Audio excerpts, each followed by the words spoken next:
Hello everybody, welcome back to yet another video of FikarNot.com, now FikarNot from Studies. So today we are going to be studying something really very interesting and something by which you have come into this world. It is the one and only reproduction in animals. Well, in this reproduction in animals, we know that we have also developed from an animal, which is an ape. So we'll be also studying about that. So this reproduction animals, we'll actually be studying about animals and asexual reproductions like budding, fission and regeneration. And as of the sexual reproduction in animals, we're also going to talk about how we humans reproduce. And basically how you have come into this world.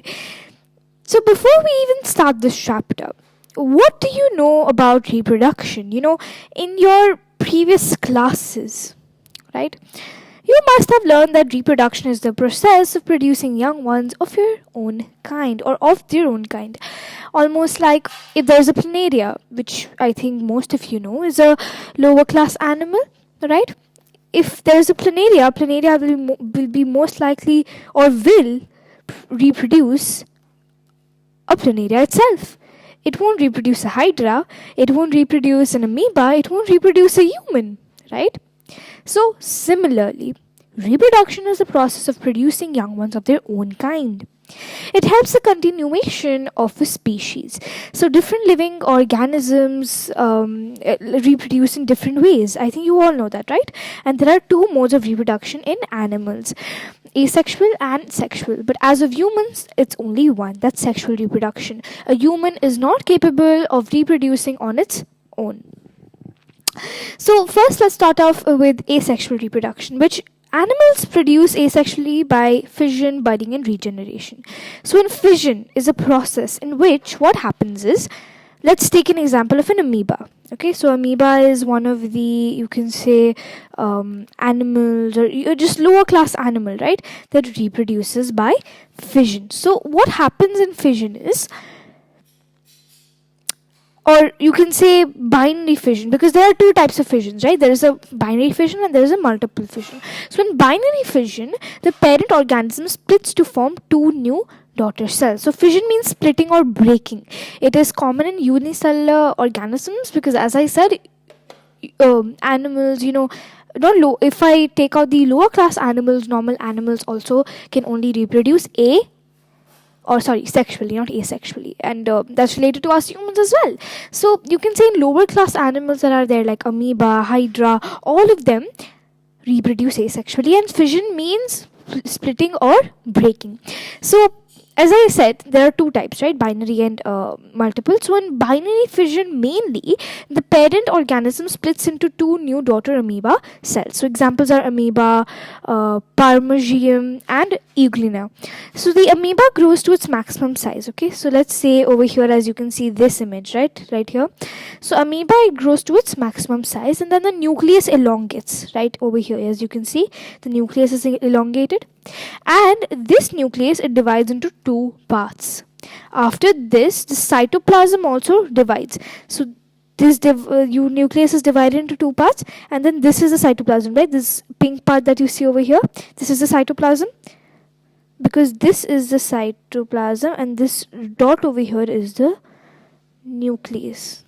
This is the nucleus. So the cytoplasm along with the nucleus also divides. And then there's a cytoplasm that it goes around and it surrounds the nucleus. In this way, a single amoeba divides into two daughter amoebae. Each daughter amoeba grows into a separate individual afterwards. So it's almost like first when it's split, this is its baby stage, then its infancy stage, you can say, then a childhood, right? And then once it becomes an adult, it goes through this process again. So this process is something that every organism has to go through to continue their species, right? Because if it comes to an end, then it'll be extinct, like the dinosaurs are extinct right now, right? That means they cannot be grown again because reproduction cannot take place, definitely. So this was one way of fission. Now in your textbook, I know multiple fission is not there, but I'll teach you something more extra, which is multiple fission. That it will help you in framing your answers, and it will also help you in general in your studies in your future as well. So multiple fission is where when the amoeba, okay, it becomes completely mature, and its nucleus starts elongating and everything. But during unfavorable conditions, a cyst grows. Now, what is a cyst? It's something that grows on its boundaries, okay? That's something that grows on its boundaries. And within the cyst, multiple nucleus and multiple, cytoplasms covering each nucleus grow. During favorable condition, this cyst breaks, and then all of these amoebas, they come out. So there are multiple amoebas. So that is why it is called as multiple fission. Got it? Now let's go on to budding. So budding is the process in which a bud forms on outside of the body, grows, and then detaches to become a new organism, which is called as budding. So hydra reproduces by budding. So in hydra, first a small outgrowth called a bud grows on its body. Then the nucleus of the parent divide into two halves. Nucleus of the parent divide into two halves, and one half passes into the bud, and this bud grows gradually to form a new hydra. This tiny hydra detaches itself from the parent body and then grows to become a new individual. So in the previous case, the parent had to actually split into two parts, and the parent didn't have a life again. It had to split into two parts, and then basically you can almost say both of its life were into its two daughter amoeba cells, or multiple daughter amoebae, right? Amoebas or amoebae. And so it was like that. But in this case, the parent still gets to live while there is just like an outgrowth. But sometimes this process is so fast that the bud which is already growing gets one more bud on it. This causes a chain of buds. Okay, so this was the process of budding. One more example is actually yeast, because yeast also reproduces by this method. Perfect. Now let's go on to regeneration. So regeneration is when some animals, they have the ability to regrow missing or lost parts of their body. This process of regenerating lost parts of the body is called as regeneration. So this ability is used for reproductive purposes by some plants like hydra and planaria. The ability of a detached part to grow into a complete individual is called as regeneration. So when planaria cuts transversely into three pieces, each piece grows into a lost part and develops its new individual. So regeneration is a process where animals get the ability to regrow any of their body parts and also reproduce. So planaria does go through process like it cuts itself. It can cut. It like splits and breaks into three parts, and then it grows into a new individual. But apart from it reproducing this way, if we cut planaria, okay, or hydra for that matter, if we cut them into like three, I know it's a really like horror film like thing, don't get freaked out, but let's say I have a knife over here. Relax, the planaria is going to be fine, and I am going to cut it. Now if I cut it, the planaria, in one side it only has the eyes, one side it only has the middle body, and one side you can say it has only its legs in which it moves. But after 3 whole weeks, these individual planarias, they redevelop their lost parts. As you can see, they've redeveloped their eyes. Imagine. So regeneration is something by which a planaria or a hydra, it reproduces as well, but it also regrows its lost body parts. So the ability of a detached part to grow into a complete new individual is called as regeneration. Perfect. Now, let's move on to sexual reproduction in animals. One thing that I wanted to notify is that in this time in your ICSE portions, the womb, vagina, fallopian tubes, ovaries, penis, accessory glands, urethra, vas deferens, or you can say testes, epidermis, all of this is not going to be coming, and this is extinct from the portion. And this is basically removed, so I won't be touching upon that. I'll straight up get to the process of the fertilization, how when the sperm fuses with the egg, right? So I'll just go on to that process directly. Okay, perfect. So now let's move on to fertilization. So what is fertilization? Well,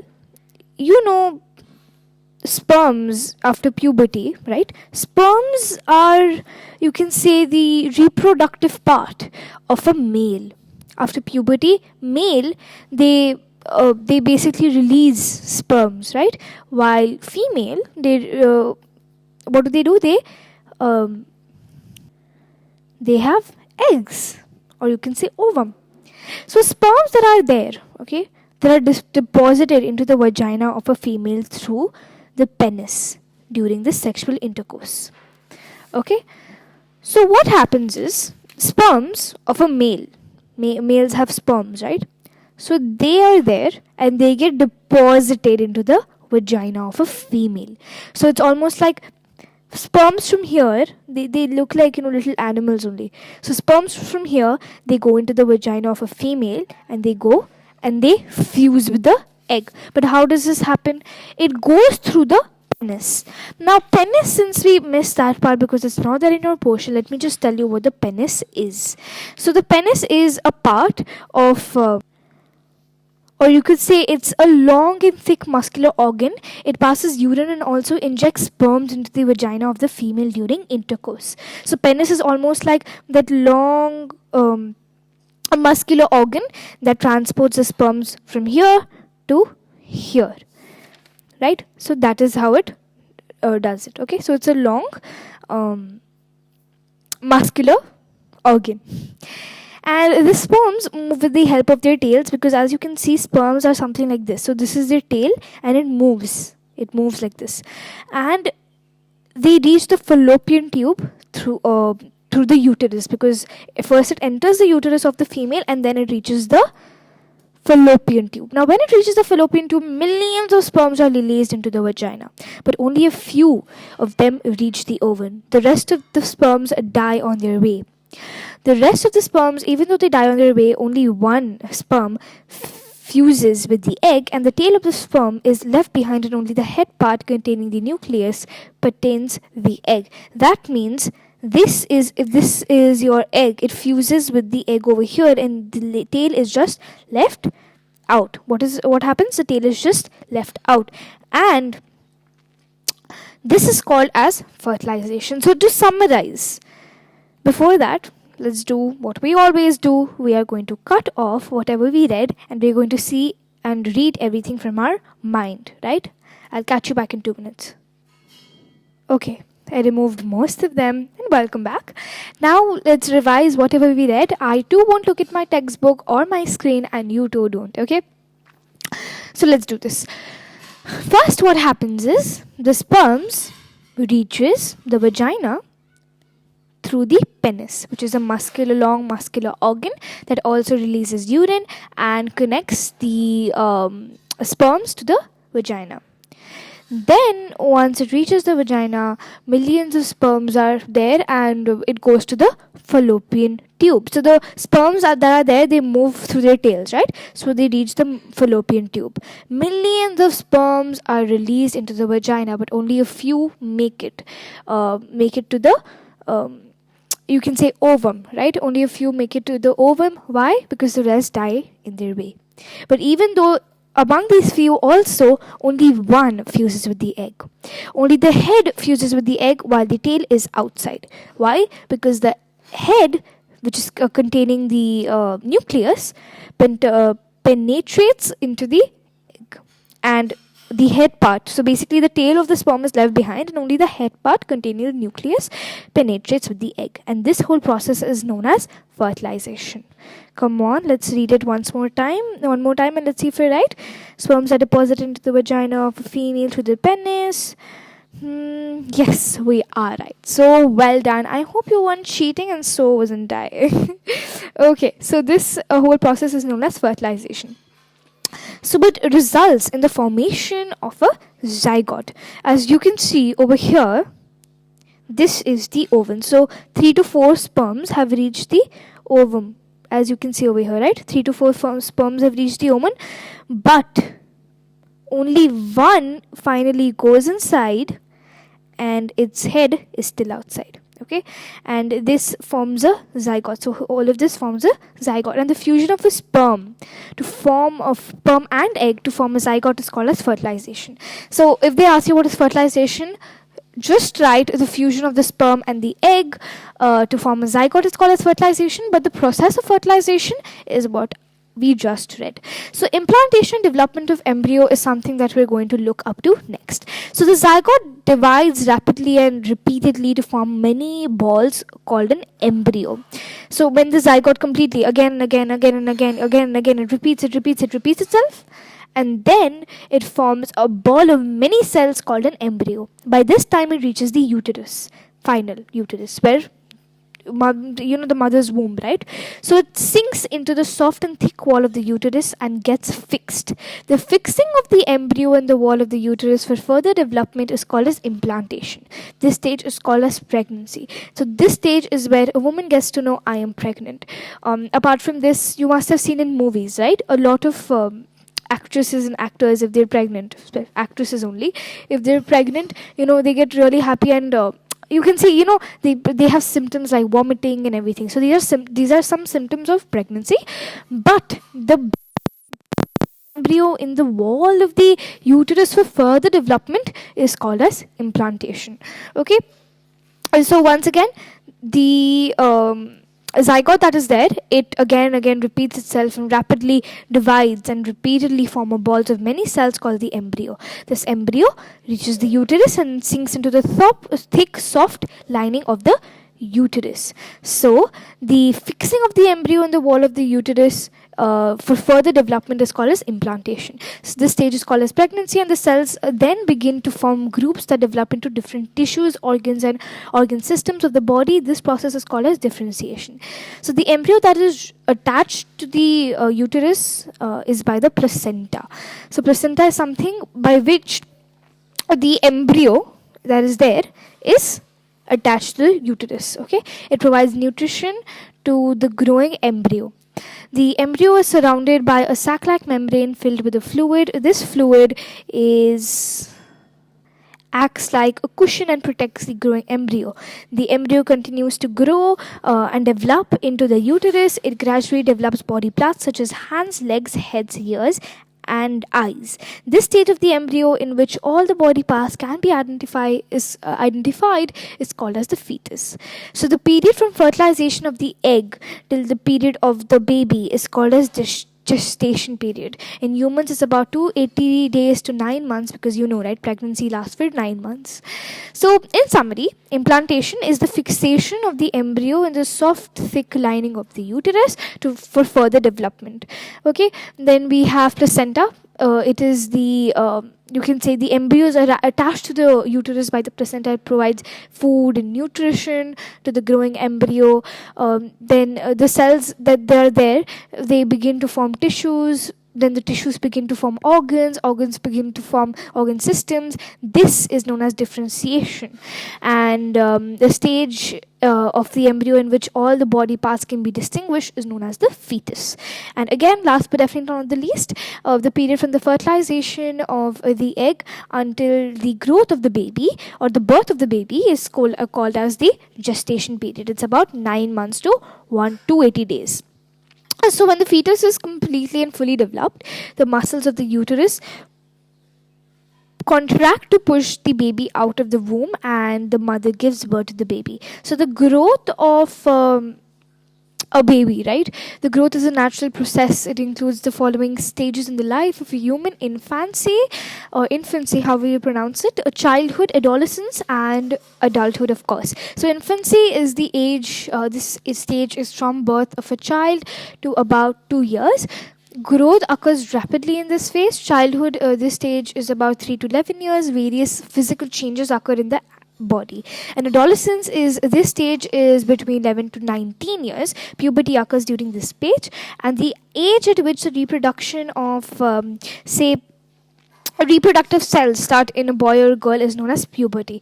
Now adolescence, so this was puberty, but if in your exam they ask you what is adolescence, you can say the stage of life in which there are many physical and emotional changes in a girl or a boy, and the reproduction of sex hormones and reproductive cells starts in a girl or a boy is known as the adolescence. So the stage is called the adolescence, but the age at which you hit your puberty, or you get all the characteristics that there are few characteristics of puberty, right? And the production of sex hormones and reproductive cells also begin.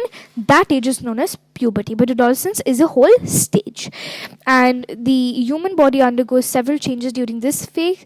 It becomes sexually mature to reproduce, because before that you are not sexually mature to reproduce. You cannot reproduce because you don't have those reproductive cells. That's in a boy a sperm, and in a girl it is egg. So before that you cannot reproduce. It's not possible to reproduce. Then adulthood is this stage follows adolescence, as an individual attains complete growth and emotional stability. At this stage, one should give priority to career and shouldering responsibilities, right? So with this we come to an end of the chapter. Don't forget, we'll do revision, don't worry about that. But I hope you all understood everything. If you have any doubts, post it in the comment section. Okay, now let's move on to the questions. I know this is only one question, but I will read out the other ones. Okay, so the fusion of sperm and egg to form a zygote is called as fertilization. I think this is a very, very easy question.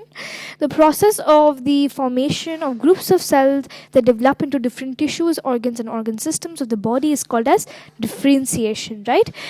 Then the embryos are attached to the uterus by the placenta. State whether the following statements are true or false. Rewrite the false statements correctly. Okay, let's do this. First one. Sperms are deposited into the vagina through the penis during sexual intercourse. Is it true or false? I'll give you 5 seconds, okay? 5, 4, 3, 2, and 1. And the last number is 0. Well, it is true, because sperms are deposited into the vagina through the penis, which is a long muscular line, or basically it's a long and muscular organ, right? The complete sperm fuses with the egg during fertilization. Okay, again 5 seconds. 5, 4, 3, 2, 1, and 0. It's false. Only the head of the sperm fuses with the egg, which contains the nucleus and it penetrates or paternates, however you pronounce it. I call it paternates with the egg during fertilization. Fertilization results in the formation of an embryo. Okay, again 5 seconds. 5, 4, 3, 2, 1, and 0. It's again a false. Fertilization results in the formation of a zygote. The stage of the embryo in which all the body parts can be identified is called as the fetus. Okay, 5, 4, 3, 2, 1. It's true. It is the stage of the embryo in which all the body parts can be identified, like hand, leg, head, etc., is called as the fetus. Differentiation is different. If a lot of people get confused, and I've seen this. A differentiation is a process where cells grow into tissues grow into organs grow into organ systems. This is known as the process of differentiation. But fetus is where all the body parts can be identified. Okay. Perfect. Now we'll have a little revision as I promised. So let's revise. Okay, so reproduction animals. What are the two parts? Asexual and sexual. Fine. Asexual is from a single parent without involvement of reproductive cells, and sexual is by the fusion of male and female reproductive cells. Okay, fine. So in humans only sexual can take place, but in animals asexual and sexual both take place. So what are the three processes of asexual reproduction that we studied?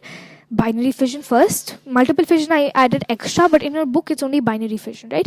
So binary fission, regeneration, and budding. Binary fission, what was the example? Amoeba. What was it? The breaking or splitting of the parent cell to produce two or more daughter cells, right? Budding, what was the example? Hydra, right? What was the process of budding? An outgrowth in the parent body, which then detaches and grows into its new individual, is called as the budding process. And if this process happens too fast, what happens? It forms a chain of buds. So what is the example? Hydra. And one more I told, right? It's yeast. Perfect. Then third one was regeneration. The example that we took was planaria, but it's also hydra as given in your textbook as well. So what was the process of regeneration? The ability of an organism to regrow its lost parts is known as regeneration, right? And regeneration can also reproduce and regrow its lost parts. Perfect. So in sexual reproduction, we saw many terms, and let's see more of these, right? So what happens is, first the sperm travels to the vagina through the penis. Over there, millions of sperms are there. A lot of them die on their way, but only a few reach the ovum, and only one actually among them fuses with the egg. Only the head of the sperm fuses with the egg, which has the nucleus in it, and it paternates with the egg. And this whole process is known as fertilization, right? And what is fertilization? Now, this is the process, but what is fertilization? The process of the sperm and the egg to fuse together to form a zygote is known as fertilization. Now, after this, what happens? The zygote goes repeatedly, it again repeats itself to form a ball of zygotes, which is called an embryo. This embryo is in the uterus. It travels to the uterus, and over there it sticks or fixes to the soft lining of the uterus. What is this called as? This is called as implantation. Now, by what is the you can say, by what is the embryo attached to the uterus? It is attached by the placenta, and where the cells turn into tissues turn into organs turn into organ system. This process is known as differentiation, and where we can actually see the baby's hands, legs, head. This process where it's the different parts of a baby. The stage of the embryo in which all the body parts can be identified is called as the fetus. Now there are also one more thing, right? The gestation period. Now, what is the gestation period? The period of the fertilization of the egg till the birth of the baby is called as the gestation period. In humans, it takes place up to how many days? 280 days to 9 months. Now, there are 4 distinct parts of any life. First is infancy, which takes up to 2 years. Childhood, which is 2 to 10, you can say, or 3 to 11 actually, 3 to 11 years. Physical changes occurs and rapid growing is there in infancy, okay? And then adolescence is the age where puberty also occurs. Puberty is the age where sex hormones and reproductive cells start growing in a girl or a boy. And this process or this age is known as the puberty. We normally call that age as puberty, and the age and stage matching. So the whole stage, that's 11 to 19 years, is adolescence, right? But the age where you hit it is known as puberty. Okay, and the last one is adulthood, definitely, where a person has a lot of career options and a lot of responsibilities on their shoulders. Legally, it's actually after 18 years. And you can almost say this stage follows adolescence also, and an individual attains complete growth. As in, your height won't grow more, apart from, of course, other things, but your height won't grow more because you've attained that kind of complete growth. Perfect. So with this, we also revised. I will be asking 2 to 3 questions, and we will be solving 2 to 3 questions now, since we have about 5 to 6 minutes left. So let's just solve some questions, right? Define the following: reproduction, implantation, gestation period, and puberty. I think we just did, right? Implantation, is where the embryo attaches to the uterus, right? Gestation period is till it's from the birth. No, sorry, it's from the embryo, or you can say from the fertilization of the egg till the birth of the baby is called as the gestation period. And puberty, I just told you, right? It's the age where sex hormones and reproductive cells start occurring or start producing in a boy or a girl. Reproduction, I think we all know the ability to grow one of your own kind. And how does planaria reproduce? How does it reproduce? It reproduces through regeneration. That is right. So, perfect. Now that we've also done 4 more questions, I think I hope you all understood this chapter. And if you have any doubts, once again, please post it in the comment section. I'll see you guys next time with a new video. Bye.